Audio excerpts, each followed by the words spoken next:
भिवंडीमध्ये 4 दिवसांपूर्वी डॉक्टरचा रस्ते अपघातात मृत्यू झाला होता आणि त्यानंतर महानगरपालिकेला उशिरा जाग आली आणि वंजारपट्टी भागात रस्ते दुरुस्त केलं। मात्र कुंभारळी गौरीपाडा मंडईच्या मुख्य बाजारपेठेत रस्त्यांवर मोठमोठे खड्डे पडल्यानं गणेश भक्तांना नाहक त्रास सहन करावा लागतोय। या खड्डेमय रस्त्यातूनच बाप्पाचं आगमन होत आहे आणि या खड्डेमय रस्त्यांकडे पालिका प्रशासनाचं दुर्लक्ष होत असल्याचा आरोप आता नागरिक करतायत।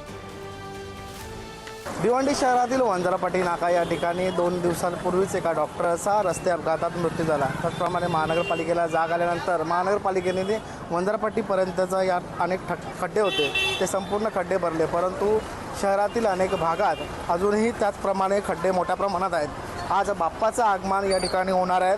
भिवंडीतील बाजारपेठ मार्केटमध्ये आहोत। या ठिकाणी तुम्ही पाहू शकता कोटरगेट मस्जिदपासून हा मंडईकडे जाणारा जो रस्ता आहे त्या रस्त्यावर मोठ्या प्रमाणात खड्डे पडले आहेत। त्याचप्रमाणे महानगरपालिकेकडून कुठल्याही प्रकारची अजूनपर्यंत या खड्ड्यांची भरणी केली झाली नाही। त्याचप्रमाणे कुठल्याही प्रकारची दुरुस्ती या ठिकाणी केली झाली नाही, परंतु बाप्पाचं आगमन या खड्डेमय रस्त्यातूनच होणार असल्याने नागरिकांना मोठा मनस्ताप सहन करावा लागणार आहे। त्याचप्रमाणे मोठ्या प्रमाणात वाहतूक कोंडीचा सामनासुद्धा या ठिकाणी नागरिकांना करावा लागतो। त्याचप्रमाणे महानगरपालिकेला शहरातील अनेक खड्डे जे खड्डेमय झाले त्या खड्डे कधी भरतील असा प्रश्न या ठिकाणी नागरिक उपस्थित करत आहेत। भिवंडी मोनिश गायकवाड, पुढारी न्यूज।